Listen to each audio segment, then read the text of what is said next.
There is a kind of church that the devil is happy with. In fact, some people all their life don't know what church looks like. They've just Every generation inherits a story. The question is, did someone else write it for you? Science, however, tells us that there is a time that a person should sleep to be productive. Yeah. For example, 8 hours for an adult, I think about 8 hours thereabout. Someone that wants to motivate you, you can't be sleeping that long and want to be productive. But science tells you that for you to be productive, you have to sleep that long. Do you think we are living in a simulation? Someone is lying to somebody. I really don't think the secret of productivity is now in terms of how long you sleep. I think it's a matter of when you sleep. You sleep when you are done. The whole 8 hours sleep every day and all that, I mean, it's not scientifically proven anyway. But you should get rest. You should get rest. What is rest? Rest means change your activities. If you have been sleeping too much, rest means start working. I'm just hearing this. Oh, yes. From how you walk, to how you think, to how an entire continent has been engineered to see itself. The moment Africa can stop seeing herself as a continent of men that have been beaten down, we have to look to people of other race and color and their product as what is original and their thinking as what is supreme. I think something begins to shift about us as a people. But you go and read the story of Singapore, Lee Kuan Yew. It was benevolent dictatorship. And it was so because the people that need the change may not want the change. Most times, their culture, their life has been built to benefit from the decadence of what is killing them. They are as corrupt as those ruling them. What you think is that it's just the people, or is it just the system? But the system is there because of the people. They share rights during the election because the people take it. Yes. So there is the corruption that is at the level of the people. The people are the ones that also come into government. And I'm saying this across Africa. Yeah. There's a need for entities or an entity who understand that the problem is both the people and the system. And benevolently, but with strong arms, can deal with both. In your opinion, have we had any benevolent dictator in Africa? Africa? Yes. This conversation pulls back the curtain.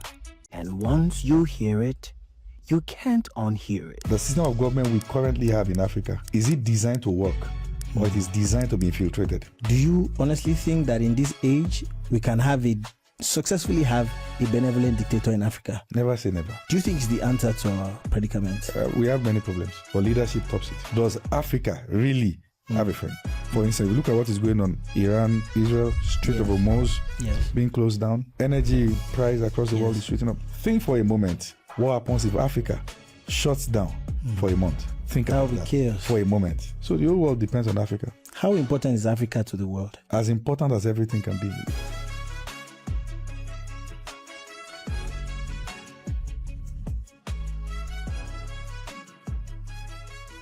Hey friends, I want to welcome you to the Classified Podcast. Myself and my team, we've been working so hard behind the scene to get different intellectual conversations across to you. We know that these conversations will form the basis for what will change our world as we know it, because words form narratives shape culture. And this is the reason why I want to invite you to join me on this journey, not just as one who is going to view this today. I want to have you on board with me. And I like for you to just do these 3 quick things for me. Number 1, I like for you to like this particular podcast. Don't just watch, just like. I want you to do that for me. And when you do this, the algorithm takes this to as many people as possible who can now have access to enjoy the very same thing you're enjoying. Also, I'd like for you to drop comment. Let's know how this has impacted you, things you've learned, and sometimes just your own view. And I'd like for you to also subscribe on this YouTube channel. I'd like for us to grow together as a community. I look forward to having you again and again on the Classified Podcast, and I can't wait to see you some other time. Thank you. A lot of people believe that productivity is equal to busyness, or let me put it this way. They believe that the more you are busy ought to amount to productivity. First of all, that clearly sounds wrong, but it's the reality of many people. They equate busyness with being productive. What's your idea about productivity? I've worked with people, trying to, and these are very honest people, sincere people, who are sincere lovers of God. They're trying to build a brand, trying to build something, trying to build this, trying to build that. They are busy. They are working hard. But a productive person is not just the one who is busy. It's the one who has found simple ways to get things done. So I understand that if people still go the route of complexities, so what should take 20 minutes can be done in 2 hours. 2 hours. You know, there is no avenue to measure what it is that they are doing. And there is no innovation. There is no... So before we talk about productivity in terms of work, Yes. in terms of what is on ground, we have to talk about productivity in terms of the quality of thinking. If you are not productive in your mind, you cannot produce on ground. Yes. So it begins with the ability to analyze, to conclude, to narrow down, and reinform yourself about the best way to get the result that you need. You know, and I'm always of the opinion that results will be gotten in a way that it becomes possible to keep getting that same kind of result or more. So let me paint a scenario.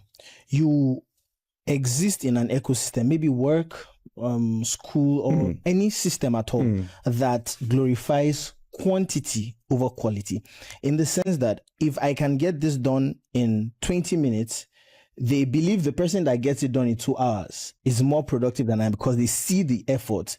And we are now in a generation where you can now get that done in 20 minutes. How do you now survive a system that glorifies quantity over quality? You know, I think that's one of the reasons why Africa is where it is. And I'm going to say that. So years back, my family has this fantastic organization. I grew up, you know, knowing my dad as the one who produced for most of the big guys in this country when it comes to music, sound, when it comes to the topmost guys. Talk about them, who is who in this country. Yeah. I've had access to many of those guys stream in my early days as a child. So we have a different compartment to what we do. We have a coupling section. Yes, section where speakers, amplifiers are coupled. We have a sales section where they are sold. This one, they are imported from China. They sell them. We have a repair section. Oh, wow. So just like what you have in your, what's it, this slot? Slot. Yeah. Okay, yes, slot. Where you have a repair section. So we have a repair section and the repair guys. And we also have a rental section where people can rent equipment of different degrees. So there was this particular time that someone brought something and I saw that it was just a screen wire that cut. All I had to do was just get a soldering iron, get the lead, and put the screen wire back. But the issue is that was prohibited, because if I do that, the guy who needed to pay will say, so it's simple. So it's simple. So usually we get to value time that looks like we are busy over getting the job done, because we are dealing with people who are not honest. They have been wired to see the quantity of time devoted into the thing as the yardstick or the measure or what determines that you have to take this kind of money, not that the job is done. Not the job is done. So if you want to redefine things, first you might lose. Yes. Because that was going to be my next question. How then do you thrive in that system? I mean, business-wise. Business-wise. You give them what their culture demands. Because business is about making profit. You get the job done in 5 minutes, keep it on ground for 2 days, come back and take it after 2 days. It's not my fault. It's their culture. But doesn't that continue that vicious cycle that we are trying to... Who told you it's a vicious cycle? It's vicious for you because you decide to think like that. Every culture, for instance, let's narrow down to how cultures are formed. Yeah. There is a culture of distraction in society that if we all know how this happens. If the government want to get things done, all you have to do is to put something out or a news out, something that distract the people. Give people something to talk about. Something to talk about. Just get busy with those stuff. And then you can just go right in the midst of all that. It could be something legitimate. It could be something they're arguing about. It could be about the person that they're arguing about. But something more cynical is going on behind the scene. You just pass through. So that thing exists as a practice because it works on you. It exists because of you. It exists for you. Wow. It exists because that's who you are. So the one who is at the losing end is the one who can be predicted. So, I mean, if we're going to re-engineer culture and all that, you want to redefine things, then first, I think you must have come to the point where you're an authority in that field. Yes. Because if you're not an authority, your replacement is just everywhere. True. And as an authority, you can have your way around things, but I think you still have to do what you have to do. You have to do. So you made mention of something, and I want to touch on that a bit. How that productivity starts from the mind. Oh, yes. Quality of person. Yes. It's not just about the work or the result that the person gets, the quality of mind. We are speaking from a part of the world that does not put premium on matters that surround the mind, mental capacity, even mental disorders. We demonize them. We don't demonize them. We make a profit out of them. I want you to explain that. Because if you're running mad in Nigeria, you can just... Anyways, see, this is it. Apart from the things that people know that I do, I help people in building their brand and all those stuff. One time I was struggling, really struggling so bad, trying to help someone see something in a way. And then as I get in the place of prayer, the Lord said to me, so what are you trying to do? I'm trying to help this person build brand. So what are you trying to do again? I'm trying to help this person build this brand. So what are you trying to do? Then I understand. First, I'm trying to help you build. Then the brand. Then it occurred to me that building requires wisdom, requires work. Yes. If you have the eye for the brand, you have the whatever, but you don't have the mind for the work, we cannot build. So through see, listen, it's not rocket science. People who are basic, who don't innovate, who can't think of many ways to get things done, who can't, improvise, and they can't do so much in life. It doesn't matter the number of hands on their head. It still boils down to the quality of mind, the quality of thinking, in the sense that the same way people go to the gym and flex their muscles, increase their muscles and all that, and muscle mass and all those things, the same way that the mind can be flexed. And one of the ways I believe the mind can be trained when it comes to productivity is to train the mind with deadlines. You've got to give yourself deadlines that make no sense.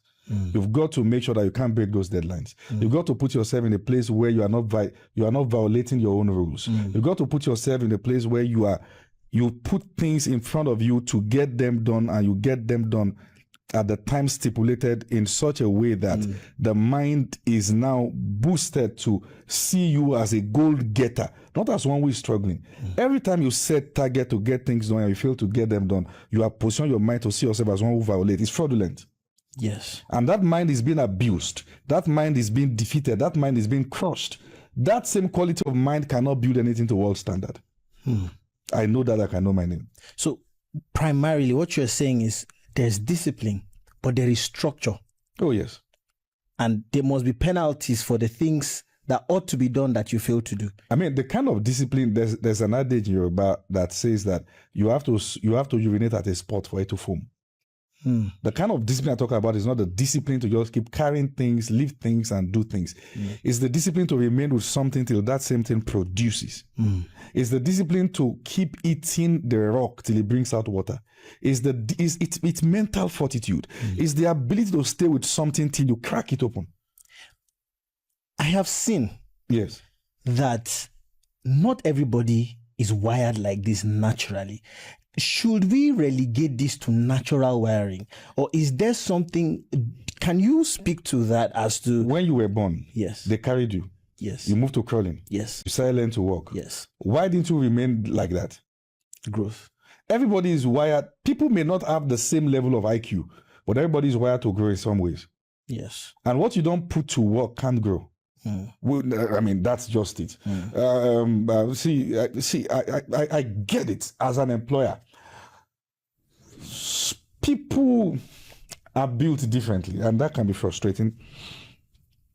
But the person that will shift is the one who knows that, for instance, I cannot want your good better than you want it. True. And I cannot desire your growth better than you want it. True. So the person who is really going to grow, the person who is really going to get things done, is the one who wants it so badly. You see, one who who wants it so badly. I think for recent times I've been able to say for the first time that I was born. I wasn't born. I was born dyslexic. Wow. So I couldn't learn. That's just the fact. My result was all time bad. I couldn't cope. In fact, when they are trying to get me to do things, they laugh and say, "You keep saying that I can't do it. I wasn't designed to do this one. I can't. You are just beating me. I cannot do this. There is no wiring for it." Wow. Let me tell you what changed. One time we were in class. A teacher asked a question. And I was just trying to find myself. Like someone called to raise my hand to ask a question. Answer the question. I answered the question. You know what the teacher said? He said, "Lazarus, you are good facially, but you are bad on paper." Everybody laughed. Said that, he said that. Everybody laughed. Ah! And I sat down and started thinking about my life. That's true. Everything I've tried to do, I've always failed. I will sit down in the mathematics class and start saying, "Who invented mathematics? Who's the idiot? Who started this rubbish?" And all that. But something actually happened after that day. I think for some reasons, when I went back home, I still have my old primary school notes. I couldn't tell them between B and D. There are many serious stuff, P, B, D, all those things that look similar. I couldn't tell. I couldn't read them. But for some reasons, after that insult that day, I went back home and I said that I'm going to start. I will read more than any other person, and I will see how I will feel. I want to see how I will feel. And that was what changed. And I just started spending more time, even though sometimes I would just stay there and cry and cry and cry. But I decided that the honor these guys who are brilliant are getting, I want to get it too. Would you, sorry to cut in, Yes. Would you describe that change, that moment of change, as maybe an epiphany, maybe a spiritual moment of change, or was it just a decision? In all honesty, I can't tell. I mean, I just met you. I can't tell. Yes, there's an input of God in everything, but what I know as a child that day was that I made up my mind. And that was in GSS 3. And by the end of that GSS 3, I got a scholarship because I became the best. Wow. So, I mean, and from that moment onward, I kept on doing cowbell mathematics competition, doing all those stuff. Wow. So, I really, I think for me, I don't try to spiritualize everything because people try to use that to escape reality. Yes, because that's what I was asking. Because someone can listen to you now and say, "Well, you had a eureka spiritual moment, and that changed it. I didn't have that." So I think I was just tired of being embarrassed. I was just tired of being insulted. I was just, one time I met that same guy the teacher who insulted me. We met somewhere, and he was so excited to meet me. And I was trying to introduce myself that you've taught me before, and he couldn't believe it. Like, nah. No, now I'm an elderly person, but he said, no, I mean, till I have to mention and all those stuff. And then I recognized him, he didn't recognize me. Wow. Because of the change that has happened. Yeah. So I think people need to get to the point where nobody else wants your progress better than you want it. Yes. Let's talk about building visions. Now, literally everybody will claim they have a vision as a purpose as to why they are living. And many people, or a lot of people, try on the journey of fulfilling that dream, building that vision. One of the major problems, or I would ask this in two ways. There are two major problems that I see. Number one, a lot of people do not know how to start. The second problem is there are people who have started, but do not know how to get to the point. Scale. Yes, how to scale. Thank you. So I want you to speak on these two planes. For someone who wants to start, he or she has perceived that, okay, I want to do this. I want to fulfill this vision. But how do I start? What are the things I need to put in place? I build brands. Yes. I build brands. And I have quite a number of brands out there that people don't even know I'm the one behind it. True. So I'm in a place to tell you practically how to start. I think the reason people struggle to start is because they've not started many things. Or some people also have the culture of starting things and not seeing them through. Yes.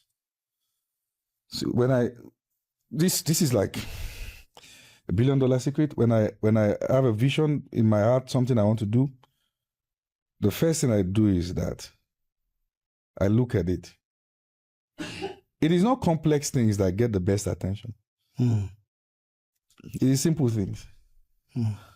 First, I will not start until I see that I can start in a way that is easy for me to continue.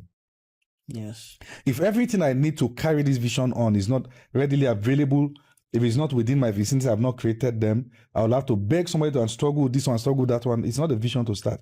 Because that's not a vision that is sustainable. So first thing I want to do is to make sure that the habitat, the environment for this to thrive is, and that's the reason why, I learned management from God. Genesis 1 is my management book. All right. Genesis 2 is my preparation book. Genesis 3 is my conflict management book. The Bible is not just a spiritual book. I've not found anything more intellectual, more cerebral than the Bible. Written laws, powerful quotes. It carries so many things that are so rich we forget them. Look at the way God created the heavens and the earth, the way God did these things. Environment first before the thing. Environment first before the thing. So that's it. You want to get the things that will make what you want to do thrive first, then you start it. And when it comes to starting, you don't start with perfection. Everything that is missing in the brand is an opportunity for more money. Wow. What is missing in iPhone 13 is the opportunity for iPhone 14. Yes. What is missing in iPhone 14 is the opportunity for iPhone 15. So the people want to put everything in their brand from the beginning, make the brand boring. The brand that gets attention is the one that keeps evolving. So you start. Put yourself in the place where you can keep evolving. One of the things you want to also do is to make sure that you never have a perfect product or a perfect environment. Have something that keeps on growing. So those are the things I look out for. Okay, this and we start this, and all right, so we're going to equip this, and when we start the class, we didn't start with this studio. Yes. But now there is this studio, and we're going to have many more studios, many more things, and all those things. The fact that you keep seeing it evolving is the reason why you are glued to it. So, that's it. So you cannot improve in the vision you have not started. Start first. So you need to start. Before we can talk about improvement. If you have not started, you can talk about improvement. So what people do is that they keep improving it in their mind till it dies. Just imagine a baby in the womb that just keep growing and evolving. You go from first trimester, second trimester, third trimester, and it's not coming out. Something is wrong. Something is wrong. So we carry the pregnancy of the vision and then keep nursing, and it becomes so rich when the fruits hang on the tree, it ripens. Yes. After it ripens, what happens? Falls to the ground. Some doesn't fall. They decay right there on them. So people have visions. They are carrying visions that have died on their inside. So now the mind is now a bad place for many visions to thrive. What I'm saying is that, if a woman has a pregnancy, for some reasons, become the fetus dies in the womb, the doctors have to quickly either induce pushing it out, or they have to evacuate, and all those things. If you don't evacuate, it starts rotting in the inside, and it can even destroy the womb. Yes. The same way a womb was designed to carry babies, the same way the mind is designed to carry visions. The vision, each time you allow visions die inside, there's no way we're going to do evacuation. They're there, rotting inside. The mind is trained and taught to see. It becomes a bad place for new ideas. It becomes a bad place for new visions. Too many things are dead there. That's the reason why people get to the point where their head just can't carry anything, flap gone. And they burn out. Oh, they just get to the point where you tell them about vision, they just say it's not for me. Let me say something to what you said. I think a lot of people find solace in having a vision in their mind and it's staying there. It becomes their comfort zone. You cannot say they are without a vision because they can tell you, they can speak to you about the vision. They have it in their mind, but they never actualize it. And the factors they give, or the reasons they give you for not actualizing it is that A and B are not in place yet, right? So they say these factors are not together. I don't have this, so I can't start. But the vision is there, and sometimes it sounds beautiful. So for someone who is in that spot where you're speaking with this person, you see this person has a vision, right? This person, what he's saying sounds intelligent, but if you are too intelligent, I'm not going to work with you. I'm not going to work with you. There are people who when they are talking, they think what impresses a doer is not your intelligence, is the doing. Wow. I'm a doer. I want to talk to people. See, there are people who I've seen this. It's a cultural thing. They enjoy the sound of their voice. They enjoy speaking in a conversation about visions. and they enjoy the fact that the things sound so Sounds good. yes. They enjoy bamboozling people with their ideas. Even they don't believe what they're saying. Is it a psychological problem? Low self-esteem. Low self-esteem in the sense that there is nothing so much to show. You've got to show talkings, not walkings. And I think it's a problem because there are people who don't know when to stop talking. Even having shared the vision, you're okay. Let's move on from it. This person cannot just stop talking. Do you think that is psychological also? Is insensitivity? There's a principle I know. Always know who you are talking to. At least if you're going to talk, who is this? You've got to answer the question of who before you start talking. The people who don't know, who just can't stop. Do you know students in class that when they ask questions, they always number one to raise up their hand and all those things. They sound very smart in class. If first time a new student will feel this is the best in class, the results are out. Yes. And sometimes they're not even making it in the first 20. True. So there's such a thing as that, where people just enjoy saying things for the fun of it. The issue is that they've rewired their brain from doing, from actions, from results to thinking and sounding smart. Yes. So now they derive their esteem from the way they sound, not the result they get. Yes. So they get satisfied at the point of giving people the impression that I'm the best guy around. The only problem is when we want to get job done, you are not the one who get job done with. What you're good for is to entertain us with visions that sound smart, and we are wild, but we know when it comes to seeing it, it's the quiet one. Wow. That's why the big guys don't work with the smartest people. They work with people who get job done. And they don't work with people people who are so smart they can't collaborate. And you also talk about people who also see problem in everything. You see, that gets to a point that the brain becomes defective. The moment you train your mind to always see negativity, to talk negativity, to see what is not going on, the quality of the brain to analyze and think solutions start depreciating. At that point, the brain becomes sick. So you get to the point where you become a natural pessimist. Yes. Yeah. If you're going to set up a team and you're going to have 5 people on your team, what will be the temperament, and then what will be those things you look out for in those 5 people? Yeah, I don't really care about the temperament. I just have things I'm going to look out for. Number one, I need someone who can improvise. There are people that the technique they see in paper is all they can do. I need someone who if that is not available and that's not working, can quickly do things. I need someone who is creative. Somebody who can use anything to get anything done. I need a leader. The leader may not have the talent like the rest, but can manage all of them. You see that now. And I need somebody who is very consistent, somebody who can stay on the work till the work is done. I'm going to share them in different places. And I need somebody who can watch their back, who is seeing what nobody's seeing. So I kind of people I want to look out for. They get me results. None of these guys are talkative. Then I need somebody who can get big results with small spendings. Somebody who can get big results. I know. I'm going to show you something. The reason why I say I know Apostle. Yes.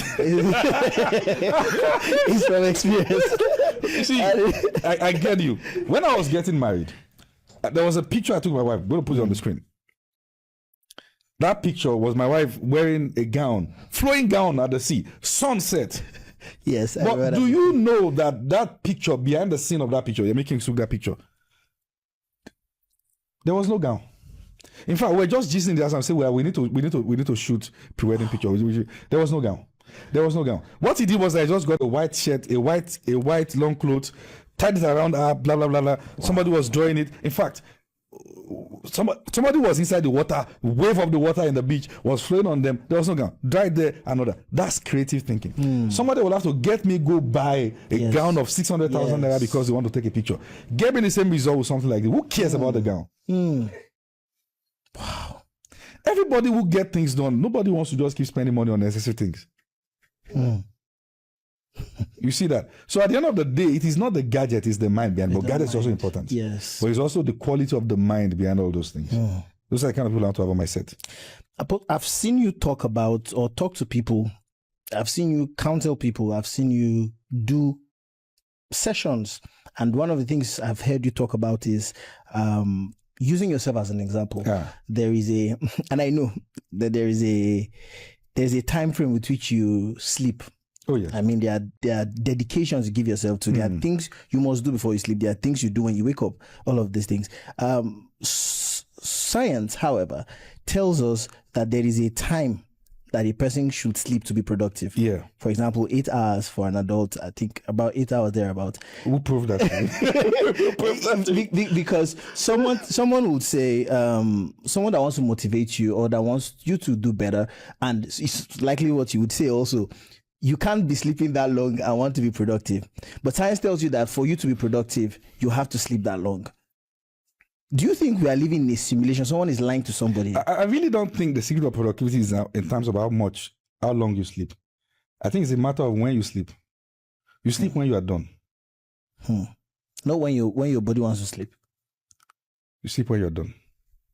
Do you think doctors and... I think what you should do in terms of... We're talking about this in respect to productivity. Yes. For instance, someone told you I should eat 3 times in a day. But you know that was done to actually sell food.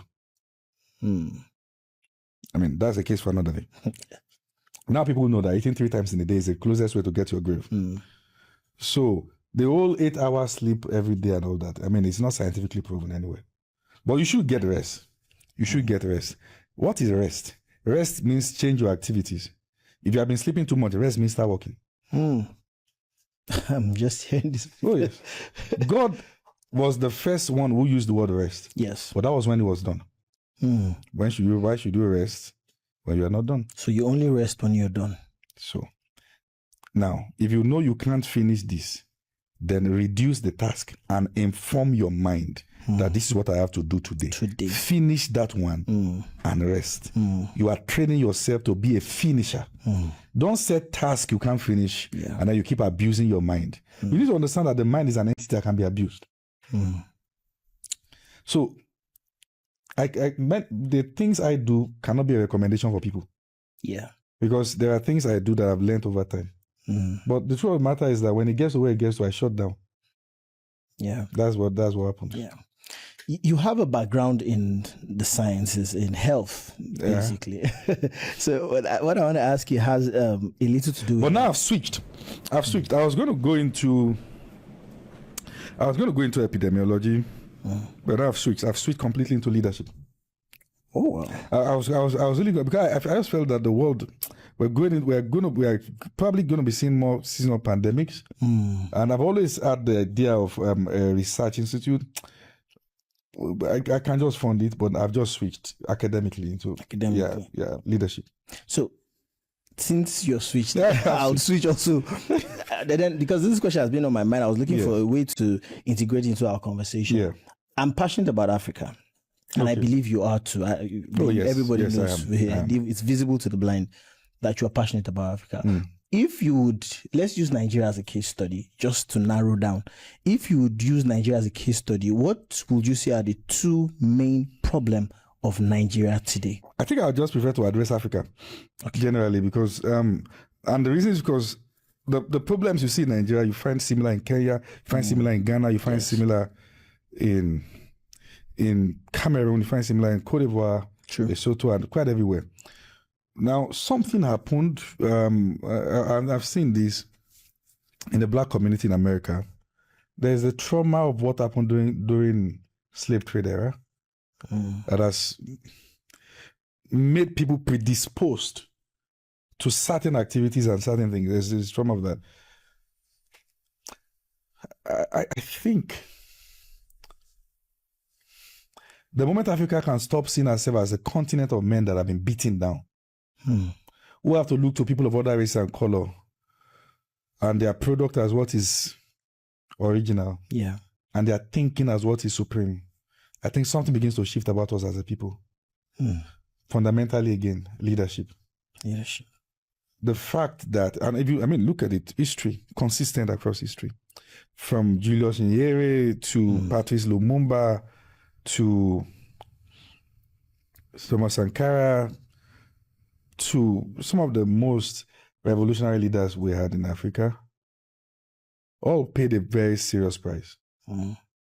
But in most of those cases, you will discover that it is the people of the same color that are afflicting their own people, only for another generation to come and celebrate the people that their fathers killed. As if they were the ones then with this same mentality, they will not do the same. Because even now they are doing the same. There's something about the new generation looking back to the past and seeing that they have murdered their savior. And Africa has learned to always carry the sword on behalf of the white man. So I think the crowd engineering in Africa may have created a climate that is not conducive for revolutionary leaders to rise. And it is so because the people are easily manipulated, they are easily engineered, they are easily triggered. So, I mean, if you look at what is going on in Iran and US right now, and Israel, you'll see that Trump has been saying it, that they were not anticipating a battle that is this long. Yes. What they wanted to do, initiate regime change, tell the people you've always wanted this, and all that, set them against their leaders, and then they can come in and give them someone who put their own interests first. But that is not happening because for some reasons the Persians hold their identity. Which African country can survive that? I'm not saying that you're going to have the best of the best leaders. I'm not saying that we have the best of the best leaders. We do have leadership problem. Yes. But you must never hate your country because you have a bad leader. Never. So, with the pattern you have stated, it is true. We look across history, even recent history, we see that every nation that got plundered because the external forces were able to turn the people against their leaders. I want to narrow down again. In many cases too, we must agree that those leaders are weapon fashioned against their people.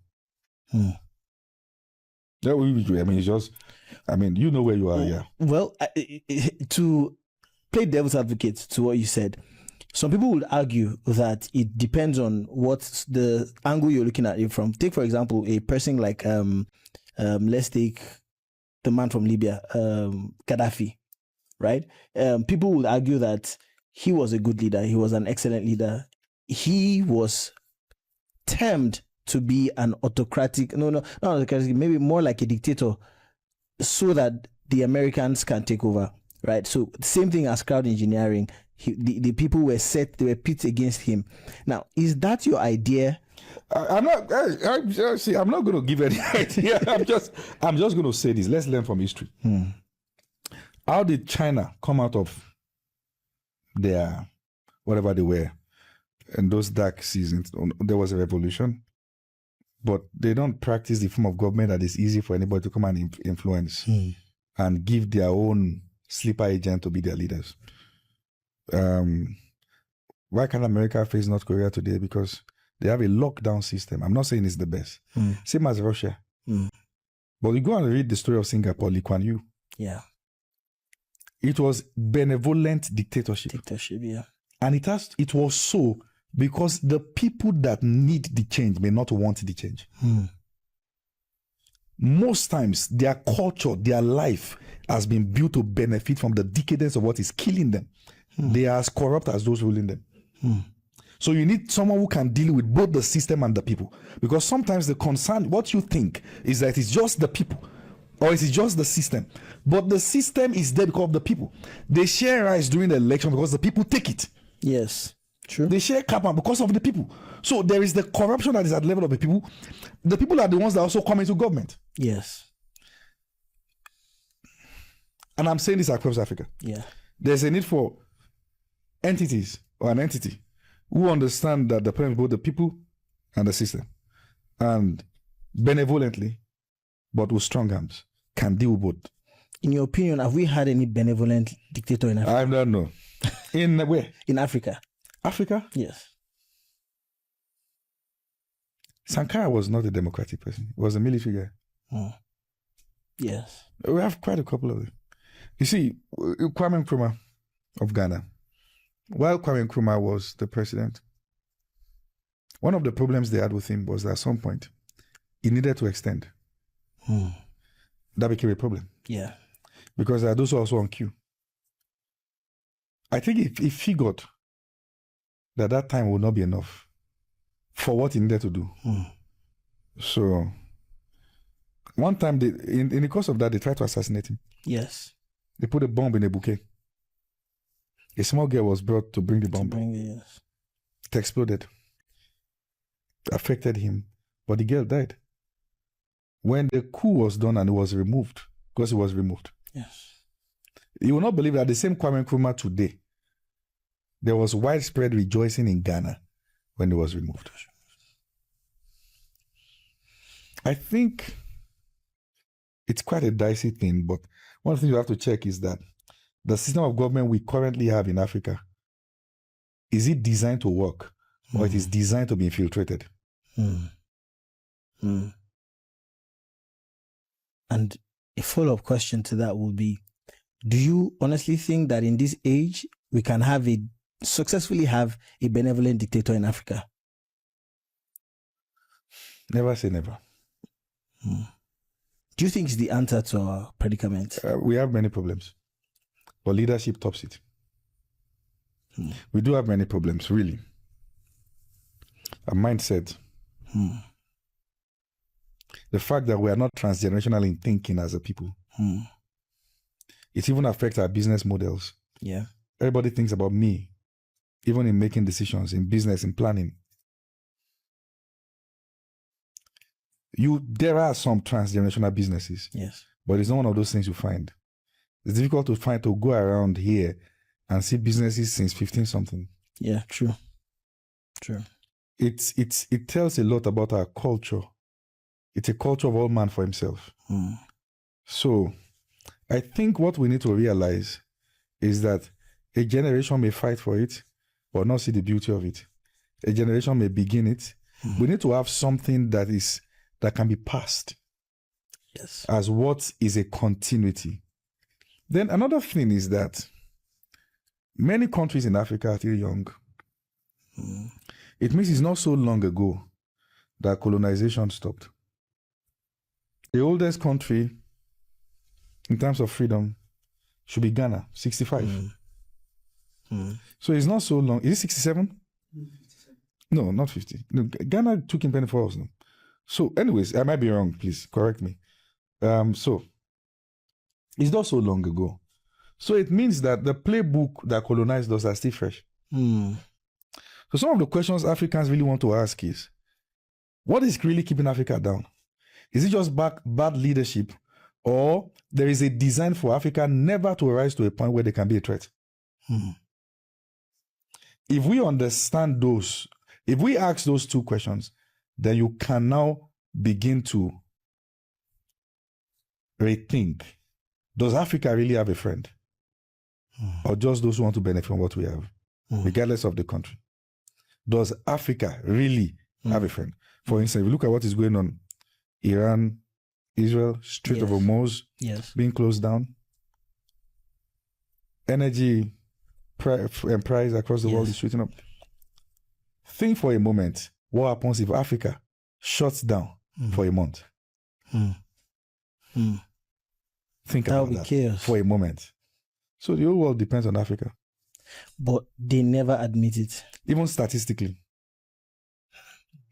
It's not just verbally, it's also on paper. How important is Africa to the world?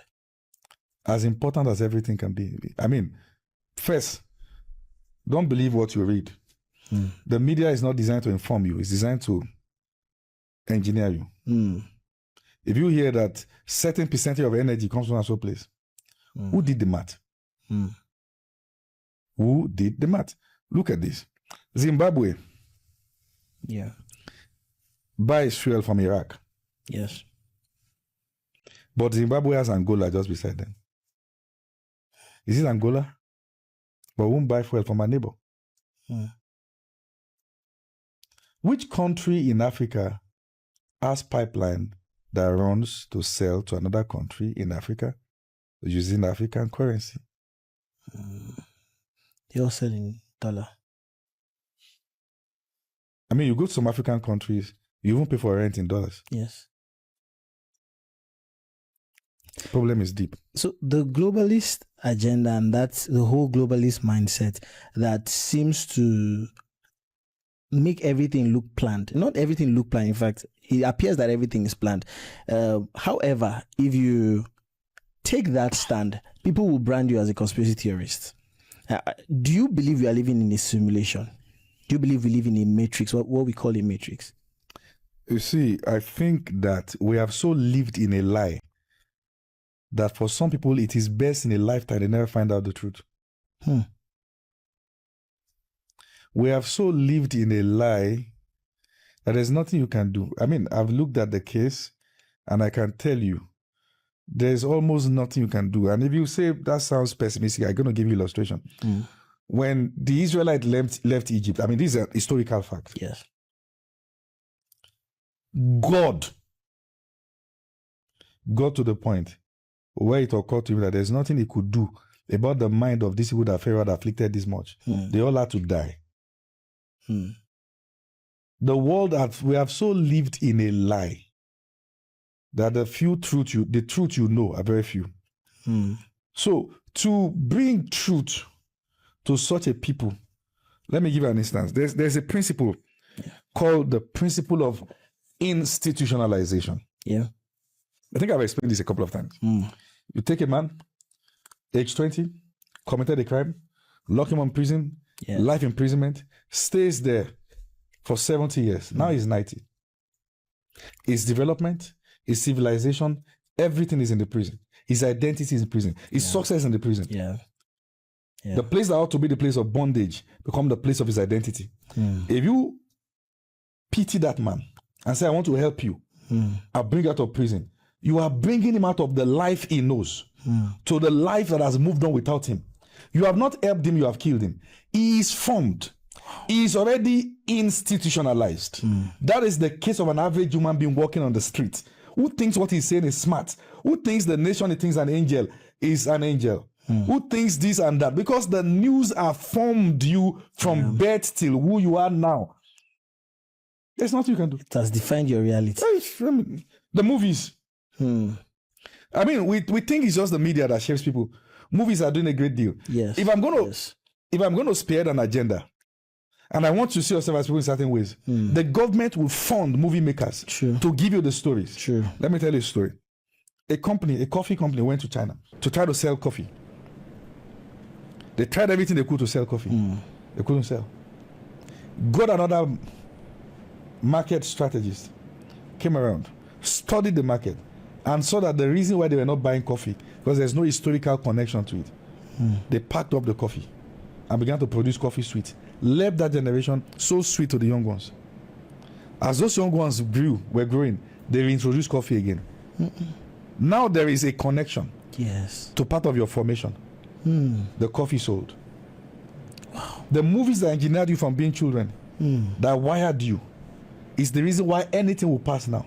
You've been wired from the seasons that you were young. There's nothing they sell to you now that have to go through struggles. It's just the way the system works. To try to get a person out of that, you'll be fought and hated. Wow. There's nothing you can do. You just have to have systems that introduce people to it in small groups. It spreads like that.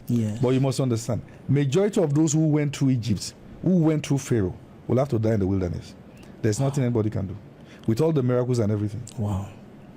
This is so true, because I grew up watching Hollywood movies, and my idea, if you speak of a Russian, the natural idea I have of a Russian is a mafia lord, is a ruthless, stone cold killer. The idea I had of a Chinese man was probably someone that was born is a monk, he fights, is a ninja and all that. Those were the perceptions I had about these people. What's your perception about Nigeria? Corruption. Who acted the movies that showed Nigeria in the bad light? Nollywood. Who acted the movies that show America in like the heavenly city? The heavenly Americans. People sold their stories in good light. We sold our stories in bad light. Who architected what we have now? We ourselves. So it's not just them, even we. The reason why Japa will work was not that they introduced you to it when they say come. You were introduced to it since time you were growing up. Yes. It's a business model for me. I can make $100,000 before I say give me money. Wow. It's simple engineering. Think about it. Wow. This you say is so true. The biggest money is not made from advert, it's made from wiring. Wow. Any advert, anytime you have to say, get this product, get this product, get this product, you feel that's something.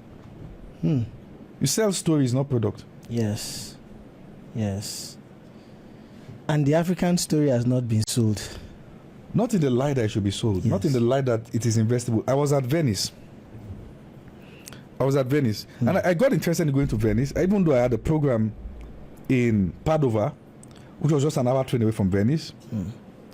I needed to go to Venice because I read the book Merchant of Venice. Yeah. So I needed to see Venice. Yes. I mean, yes. I've seen movies like Murder on Orient Express, movies that showed Venice as, and I mean, so I wanted to get to Venice, and I got to Venice. Sweet place. You see people from different nations. Chinese were there, different nations. Yeah. I mean, I think that's the place I've seen the largest cluster of different nations gathering.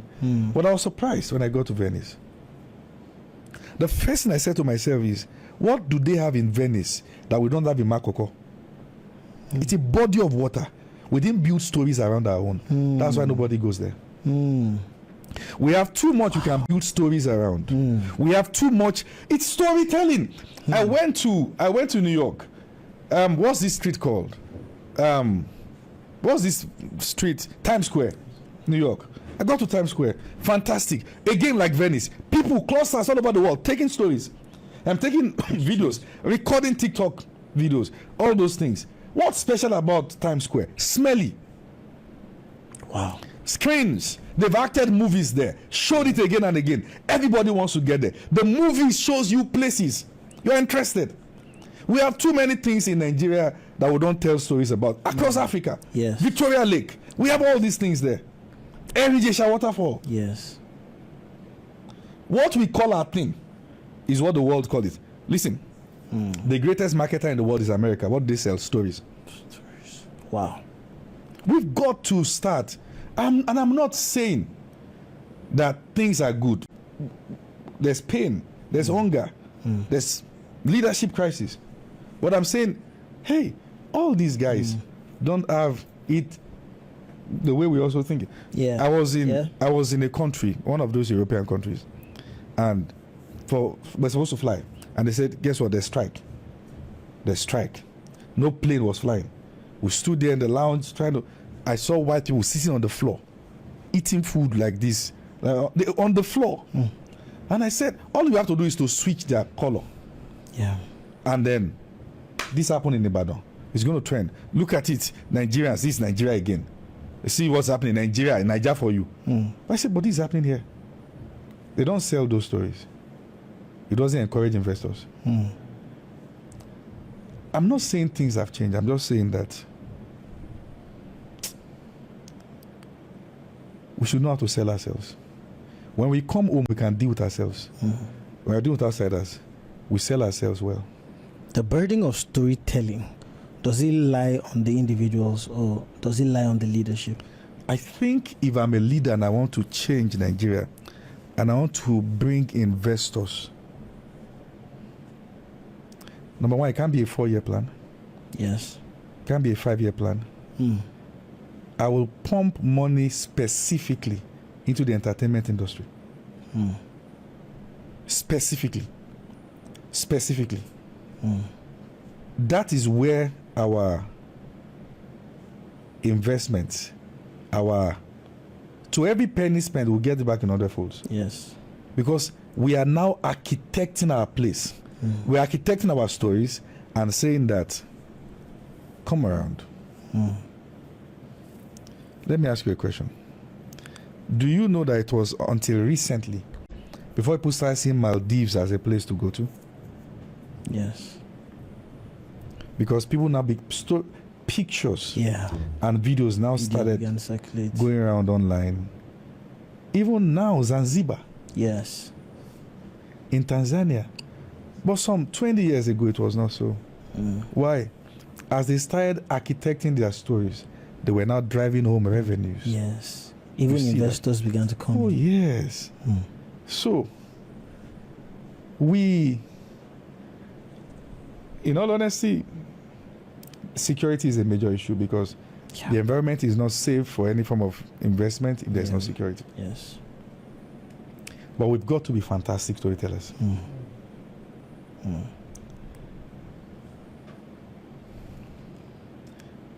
We can't let them destroy our nation and also destroy our identity. We will fight what you are doing, but we'll tell our stories in a way that what in Nigeria is built on a story. Tell me a state, maybe Lagos. There's the Lagos story. Echo. Lagos dream. Recently I was looking at the works done by Donald Duke in Cross River. Yes. Ogudu. Cattle Ranch. Now a ghost town. Yeah. Look at the plains, look at the slopes. Yes. Look at what that could have brought. Yankari game reserves. Yes. But anyways, there's nothing you're going to go and do there if you won't come back home. If the next that they'll see you on screen saying ransom. My God. But we need to get security right. But we need to tell our stories ourselves. True. You work with young people from all over Africa, from all over the world, but you know, because I'm very keen on Africa. Yes. Though. Yeah. Yes. What would you say is the one ingredient that the African youth need? Now I'm speaking to a demography, the youth, the young population needs to have if Africa is going to ever stand any chance in the years to come. Independent knowledge. No brainer. Not knowledge from CNN, BBC, Al Jazeera. Nope. Independent knowledge of history. But the history books are there written by a kind of people. Those who took your past from you can't tell you how we went. They shouldn't be the one to tell you how we went. Independent. We need to. I will not read a book if I've not read the author. Yeah. Because he who pays the piper dictates the tune. So if I there are books I buy and I laugh just to see the kind of lies they've told there. Because I know it's all lies. So the people who have been raised on lies told to us, even lies told to you by your own leaders, in your lifetime, the worst villain can be your greatest hero because someone told you the story. And your greatest hero can be the worst villain. I said, this is the math. Your leader that the West celebrate, watch. The one they demonize, watch. Wow. Those who want you down can't tell you who is the best. That's an opinion. Let's talk about Pan-Africanism. There's been clamor for things like the free trade zone. You know, people have clamored that Africa should be visa-free from one Africa country to the other. There are literal reasons why at this point it's not feasible, right? There are concerns that certain regions have about other people. I'll give you a classical example. There's been recent xenophobic activities, violence against people from other parts of Africa and all of that. And when you ask these people, they have legitimate reasons or legitimate concerns. For example, you hear them say things like Nigerians come over there or people from other countries come over there and are the drug lords, are the ones pushing. So the concept of Pan-Africanism in itself, with all of these many differences that we have, is it a realistic vision? What you do, if the head is sick, you don't cut it off, you treat it. You regulate. There's a way it can be visa-free, and yet the best of the best are the ones entering. You regulate. I think it's all about our will, not the fact that it is impossible. Africa is a continent of very smart people. So, and I mean, it's tough what you're saying, because if a region is stabilized, you can almost everybody just influx into another region because of this and all that. But we can regulate. For instance, your universities. You don't apply for any visa to get into school. Yeah. The cutoff is a regulation. Yeah. It's visa free, but you must have this, have that, There are have that, have parameters that. that should. Working this, that, and all that, and then that solves the problem. Oh, wow.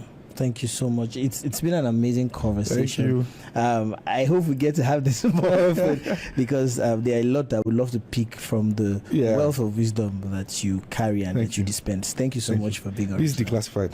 Thank you, sir.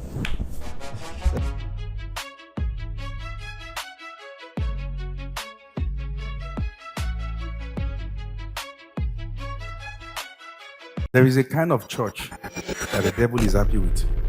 In fact, some people all their life don't know what church looks like. They've just